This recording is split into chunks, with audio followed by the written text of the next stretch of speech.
안녕하세요. 2025년 7월 22일자 글로벌 증시 리포트 보내주신 자료 잘 봤습니다. 와, 이게 보니까요. 미국 S&P 500 지수는 사상 최고치를 막 경신하는데 네.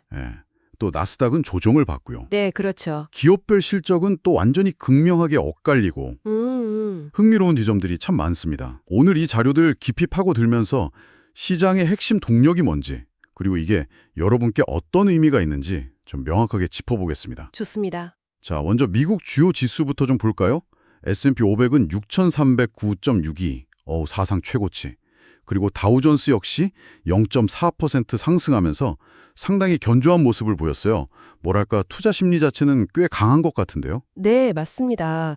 그 심리는 분명히 살아있는데 근데 이제 흥미로운 건 말씀하신 대로 나스닥 지수는 0.4% 하락해서 2892.68로 마감했다는 점이죠. 네. 이걸 그냥 단순히 기술주 조정이네 이렇게만 봐야 할까요? 조금 더 들여다볼 필요가 있을 것 같아요. 그렇죠. 이게 그냥 기술 섹터 전체가 아니라 그 안에서도 좀 온도차가 느껴진다. 뭐 이런 말씀이신 거죠? 이게 뭘 의미한다고 봐야 할까요? 네, 특히 이제 일부 대형 기술주들, 반도체 주식들 중심으로 차익 실현 매물이 좀 나왔거든요. 이게 지수를 좀 압박한 건데 이런 현상은 시장 참여자들이 뭐랄까 당장의 고성장 기술주 말고 가치주나 다른 경기순환조 쪽으로 좀 시선을 옮기고 있다. 이런 신호일 수도 있습니다. 그렇군요. 그러니까 경제 전반에 대한 기대감은 여전한데 특정 섹터의 단기 과열, 여기에 대한 경계 심리가 좀 작용한 걸로 해석할 수 있겠습니다. 아하. 그러고 보니 기업별 실적을 보면 이런 엇갈린 흐름이 더 명확해지는 것 같아요. GM 같은 경우 분기 실적 자체는 괜찮았다고 하는데 주가는 8% 넘게 급락했어요. 네, 맞아요. 관세 영향으로 연간 손실 전망치를 크게 내놓은 게 결정타였다고 하는데 시장이 이렇게까지 민감하게 반응한 이유는 뭘까요? 그게 참 좋은 질문인데요. GM 사례는 지금 시장이 이 관세 리스크라는 걸 얼마나 심각하게 받아들이고 있는지를 딱 보여주는 겁니다. 네. 그러니까 미래 이익 전망에 직접 타격을 주는 이런 거시적인 변수에 투자자들이 그냥 바로 즉각적으로 반응하는 거죠.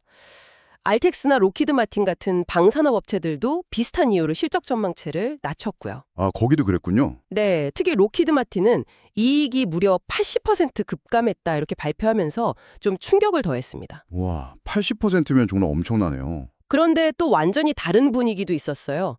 주택건설 쪽은요. 아, 맞아요. 거긴 분위기 완전 달랐죠. 네, 디아르 호트는 17%, 펄트그룹은 10% 이상 주가가 급등했는데 이건 어떻게 봐야 할까요? 그야말로 극과 극이죠. 이 주택건설 업체들의 호실적은요. 이게 단순히 실적만 좋은 게 아니라 견조한 내수 그리고 경기 회복에 대한 기대를 반영하는 아주 중요한 지표거든요. 아, 그렇군요. 네, 경제 펀더멘털이 아직 살아있다 이런 긍정적인 신호로 볼 수 있는 거죠. 아, 그리고 그것도 있었죠.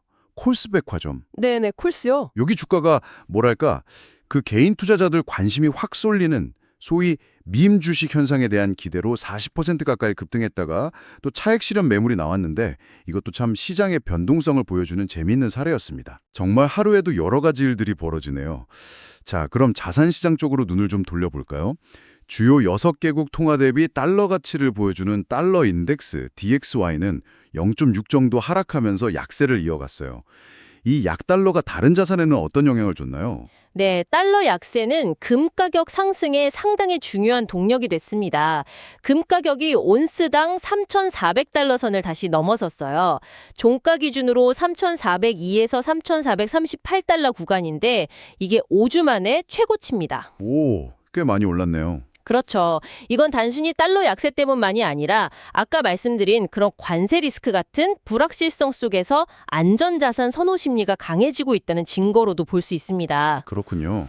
안전자산 쪽으로 자금이 몰리는군요. 네, 반면에 국제유가는 월말이라 그런지 특별한 이슈 없이 브렌트유 기준으로 약 69달러 선에서 약보합세를 유지했습니다. 알겠습니다. 그럼 미국 외에 다른 지역 상황은 좀 어땠나요? 아시아 증시는 전반적으로 좀 조정을 받았고요. 유럽 증시는 주요 기업들 실적 발표가 좀 엇갈리는 가운데 특히 그 무역 협상 관련 불확실성 때문에 투자자들이 약간 신중한 태도, 관망세를 보였습니다. 네. 중국 증시가 조금 눈에 띄었는데요. 시진핑 주석이 티베트 대형 수력 프로젝트 관련해서 축하 메시지를 냈다는 소식이 전해지면서 내수 부양 기대감이 좀 반영된 것 같아요. 그래서 CSI 300 지수가 소폭 상승하는 모습을 보였습니다. 아, 중국은 내수 부양 기대감이 있었군요. 네, 약간 그런 분위기였습니다. 결국 이렇게 쭉 들어보니까 지금 시장이 가장 주목하는 변수는 역시 두 가지인 것 같네요. 관세, 그리고 통화 정책. 정확합니다.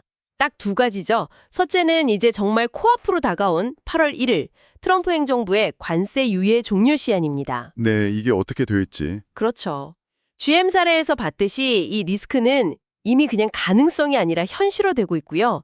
둘째는 역시 연준의 통화정책 방향입니다. 연준, 그렇죠. 시장은 9월에 금리 인하 가능성을 한 58% 정도?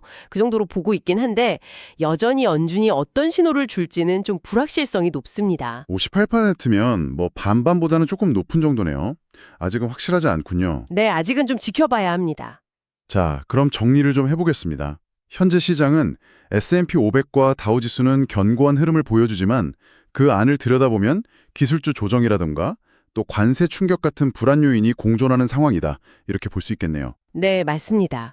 그리고 달러 약세와 금값 상승은 이런 불안 심리를 좀 반영하고 있고요. 네, 앞으로 시장은 당장 8월 1일 무역협상 관련 소식, 그리고 연준의 통화정책 스탠스 변화, 여기에 따라서 방향성이 결정될 가능성이 커 보입니다. 특히 연말까지 실제로 금리 인하가 이루어질지 이게 중요한 관전 포인트가 되겠군요. 그렇죠. 그게 가장 중요하다고 할 수 있겠습니다. 오늘 살펴본 것처럼요, 여러분. 주택건설 업체들의 실적 호조처럼 경제 자체의 회복력을 보여주는 긍정적인 신호도 분명히 있습니다. 그런데 동시에 관세 같은 거시적인 변수가 기업 이익을 직접적으로 위협하는 이런 상반된 힘이 맞서고 있는 거죠. 여러분께서는 이 두 가지 힘 중에서 앞으로 어떤 쪽이 시장의 주된 흐름을 이끌 거라고 보시나요?